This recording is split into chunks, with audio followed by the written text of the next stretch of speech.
It's really about competing with yourself and forcing yourself to do something, because you have to remind yourself that if you don't do it, someone else will. Hello, hello, welcome back to my channel. We are filming on my new camera. If you didn't know, I purchased the camera because I just needed a quality upgrade. If I'm trying to take YouTube and content creation seriously, I just need to make sure my content reflects the seriousness that I am putting into this. Bear with me though, I'm still like trying to figure out the settings and all of that. I haven't used the camera in like years, but I'm very excited to try this out and like film a ton of content for y'all. But in today's video, we are going to talk about how to get unstuck. I don't know about y'all, but on New Year's, I was at home.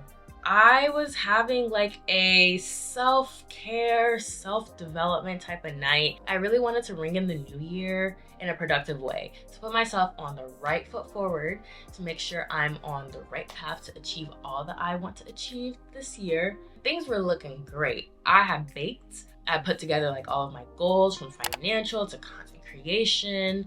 And then a couple days later, I was feeling off. I was just feeling so stuck, and I still do feel pretty stuck in my current situation. And I know for a lot of people are feeling the same way. I made a TikTok about this, and so many people were talking about how they also feel so stuck and stagnant in their life. The main things that have prevented me from improving in my life to feel unstuck are some goals that I didn't achieve last year that I realized are very uncontrollable. Like, they are out of my control. I have no power over them, over the final decision technically, which really is super frustrating when you know like what is blocking you, but you can't overcome it because it's out of your control. It was really getting to me at the beginning of the year. I mean, it's still the beginning of the year, but like that first week of January, it was really getting to me because I'm in this new year. I have like so much excitement and motivation to improve myself, and yet I can't get over these hurdles. So if you're feeling stuck, if you feel like there are certain hurdles that are blocking you from going after what you want, keep on watching, because I have some tips and tricks and advice for what I'm doing to get myself out of this stagnant feeling, because girl, it's not fun. It sucks. So originally I was gonna just only talk about procrastination and focus, but I realized procrastination and focus is also related to the act of feeling stuck. When you're stuck, you don't want to do anything because you feel like there's no path forward, no path out of your current situation. You feel like, oh, this is it. Like, I've been trying so hard. Like, despite all of your trials, like nothing is moving, nothing is progressing, and so you just kind of allow it to fester, those negative thoughts. There came a point where I was like, okay, well, great, I'm just stuck in this situation forever. What's the point of even trying? Like, when we get to that point, that's when we have to like have a wake-up call. Like, this is not where we're supposed to be. We have to get ourselves out of the situation. And because of this, like, there's so much weighing in on our minds, whether it's us being procrastinators, whether it's us having focus issues, or us feeling stuck. We have too much in our brains. We're just thinking, overthinking, and we don't have any space to allow ourselves to think about what is the next thing after this situation that we're in. And so my tip for this is to brain dump. I love a good brain dump. Brain dumps are cathartic. When you're able to release all of the yapping that's happening in your brain onto a piece of paper, you're able to release yourself from that frustration. You're able to allow it to go somewhere else, at least for a moment. Because of course, like, the feelings may come back, but at least for this moment, all of the thoughts in your head are on your piece of paper. So I want you to brain dump everything that is worrying you, frustrating you, things that you're procrastinating, things that feel like a block in your life. Anywhere where you feel stuck, brain dump it onto your piece of paper. For me, I was brain dumping everything in every aspect of my life, from professional to me wanting to move out and have an apartment again, to me wanting to travel, to trying to figure out like what kind of friendships I want. I was brain dumping everything. I just let it all out, because there's no point of keeping all of these blocking thoughts in my head, because it was coming to a point where I really could not think about anything else except my frustration with the fact that I haven't progressed in certain areas of my life. And when you brain dump, it'll be really important for you to highlight what aspects you want to focus on. You'll realize there are a lot of points that you added to your paper that are very similar. So when you're able to actually visualize everything that's feeling like a piece of crap in your life, you can kind of identify like what are some things that are the same and what are those things that you want to focus on. And I feel like it helps reduce that frustration and that stress, because when you realize a lot of the things are the same, that makes it so you have to focus on less things rather than all of the million thoughts in your head. You realize, oh, it's not actually a million, it's like actually 100 things. Even that's kind of crazy, but you know what I mean. This is really important for procrastinators, people who lack focus, who struggle to focus, people who are feeling stuck. I'm all three. This really flows well after you've brain dumped, because you already have the source of material to work from for your goal setting. You have things grouped up, you have things identified that you want to focus on, and this helps you really create like barriers in your life so you know where your mind needs to focus on, and it helps keep you organized instead of diverging into so many different paths. You know which are the key goals you're trying to prioritize this year. The goals that I didn't achieve last year that are weighing me down, I did have a plan in place for them, but I realized maybe it wasn't the right plan, and as well as realizing too that these goals are kind of out of my control. The final decision is kind of out of my control, so I have to release that. Having a plan in place is really important, but when you reassess like what you've been doing to try and overcome those hurdles that are preventing you from achieving those goals, it's really important to look back at your plans that you created. Are those plans working? Like, were those the actual steps you needed to take to achieve that? Maybe there's a different route that you have to take. What's really great about goal setting as well is that you can prioritize what is timely and attainable. There are different types of goals in terms of timing that we all have, like short-term and long-term. And sometimes, at least for me, I realize I'm focusing too much on some of the long-term goals and not enough of the short-term goals that can help me reach the long-term goals. That's the really great thing about, like, once you've brain dumped and you realize like what path you're trying to take, you realize, oh, some of these things that are blocking my life, I've been working on it in the wrong way. I've been working on it from like the end instead of working on it from the start. So make sure you're working through these goals in a way that makes sense time-wise. So I think that can really reduce a lot of frustration and it can help you feel more motivated to tackle some of these long-term goals. And again, we gotta identify what's controllable and what's not, and releasing that frustration. It's really hard, but you have to release the frustration.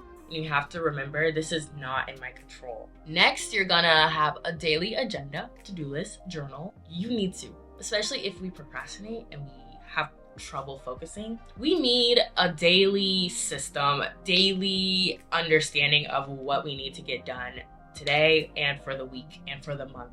I am a heavy proponent of this. I was really slacking off last year though. At the end of last year, I was not using an agenda. I was not writing down what I needed to get done for the day and the week. And I saw the issues that were coming out of that. That was also one of the contributing factors for why I was feeling so stressed and frustrated and feeling like I wasn't accomplishing anything and I wasn't making any steps, because I wasn't organized. Like, I was not keeping myself organized towards the end of last year. It showed a lot. So I've gotten back up on my daily agenda, daily, weekly agenda. It really helps you have a vision for what is happening in your life, instead of feeling blind and annoyed when things don't go your way. I would say if you struggle with making lists and an agenda, if you struggle with keeping up with that, this is when you incorporate things that you like to do into your agenda making. I would recommend listening to maybe your favorite song or your favorite podcast while you're doing this, something motivational and inspiring, because you'll feel amped up to actually figure out what you need to get done today and writing that down. So make sure you're incorporating things that you like to do into some of these tips, because it'll make it an even more enjoyable process. This is a big thing that I've been learning to do, and it is using your negatives to your advantage, competing with yourself. I don't know if this is controversial, But I have accepted the fact that I can be a little jealous. I think all humans, no matter how confident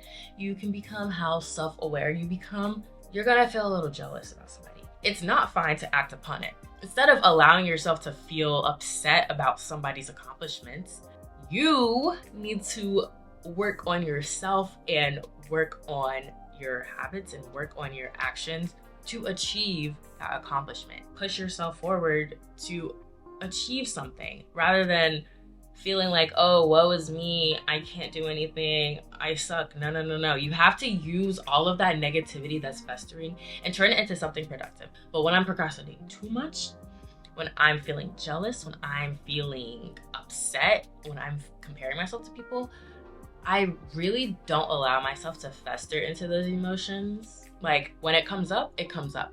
Identify that emotion, identify those negative feelings, and I turn around and I make myself do the opposite of what I would have done. So procrastinating.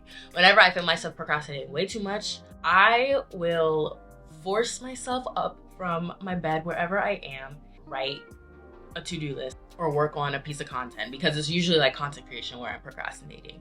It's really about competing with yourself and forcing yourself to do something, because you have to remind yourself that if you don't do it, someone else will. And that's exactly what's happening. And also sometimes rewards help. With my fitness habits, when I was first starting out doing fitness consistently, I think after the second week of like being consistent, I rewarded myself by getting some cute gym clothing. And guess what? That motivated me to continue working out more because I look really cute in my gym clothes. And also I wanted to make sure I could continue to fit into my gym clothes and look cute. Sometimes rewarding yourself is the key to helping yourself. It's also really important to understand your energy and focus levels when it comes to procrastination, especially, and focusing. Because if you realize that every time at like 7 p.m. you try to work on something, you try to write something, whatever you're working towards, and you feel tired and you procrastinate, you don't feel like doing it, that's probably your inner clock, your body telling you you're tired. And this is not the time for you to be working on that project. So it's really important to assess where are the times in the day you have a lot of energy and motivation. So instead of working on something that you really want to work on when you're tired and fatigued, try and work on that when you have more energy and motivation. If you feel like you have no time and you're always tired, you have to create time as well. And I've talked about this before. Waking up early has been the best decision I've made. I've been struggling a little bit, not gonna lie. But every time I wake up early, I have way more time and energy in the morning to work on what I want. And I really enjoy working on what I want before I have to go to work, because I feel like the day is for me. If you don't prioritize yourself, we're gonna be stuck. We're gonna continue to be stuck. And that's just not where we wanna be in this life. Especially, like I've always said, we are very multifaceted people. We have so many talents. We have so much that we wanna achieve, but we get stuck in the amount of things that we want to do. We have to remove the distractions. I mean, everybody says it, but like, it's true. If you continue to keep yourself in places where you're going to be distracted, you're not going to get anything done. Sometimes as human beings, I don't know if it's y'all as well, if y'all feel like this, but I know I do. I will really wallow in some of these bad habits. I'm like, why do we do this? Oh, because comfort. So you have to get comfortable with the uncomfortable. When you remove these distractions, you're kind of tricking your mind into focusing. So for me, I personally can't always remove myself from places where I'm distracted. One thing that I do that like really tricks my mind into realizing, oh girl, it's time to focus, is I will put on my big headphones and I'll put on my focus ambient music. I am in my zone. I love that I have tricked my mind into doing this because it's just super easy. I can put my headphones anywhere and put on my focus playlist on Spotify and I'm good. Another habit, which is kind of not that healthy, but it really helps when I'm like super busy and I need to motivate myself to do something, is drinking an energy drink. It's so unhealthy. I don't even need the energy. I I just need the boost of adrenaline in my body to motivate myself to do something. Like, I'm not even tired. I just need that adrenaline to kick in. I need to figure out a healthier habit. Like, obviously I could work out. I don't want to just do some push-ups. I want something that'll kick in right. On your phone, obviously you can use screen time, focus time. You can turn on those apps that kick you out of your social media apps, those things. Removing yourself from these distracted areas and places, whether physically or like mentally, is really key to helping you create and build that focus and motivation to get unstuck. Because girl, it's actually horrible, because it's like you know what you want and you are working towards making progress in that aspect. This is a little one, but it's also a big one. Mindset shifts. Guys, one thing I know I hate, and it's a pet peeve, but it's actually a pet peeve that's correct, is having gratitude. It would always irritate me every time people would say, just be grateful that you have this and that, like when I'm feeling stuck in a certain position. And I would get so annoyed because I felt like people weren't hearing me. They weren't hearing my frustration. They were just trying to like brush it off. In reality, they were kind of right. When you finally make the decision to release the frustration, sort of accept the position that you're in, the situation that you're in as a learning point, and find some kind of silver lining. I'm learning something from this. There's something I'm learning, and I gotta figure out what it is, and I gotta hone in on that as I'm making progress. It helps with the day-to-day emotions. I will say that. It really does help. I started this week doing gratitude journaling. I've been actually seeing a lot of progress around my feelings with these situations, as well as some progress and like opportunities that may help me get out. I do think it is important to find some kind of positive feeling in the situation that you're in that you feel is really blocking you from achieving everything that you could ever achieve in your life. But I hope this was helpful. These are just some of the tips that I have been trying to implement in my life, and I've been seeing some success. So thanks so much for watching, and I hope you enjoyed today's video, and I'll see you in my next one.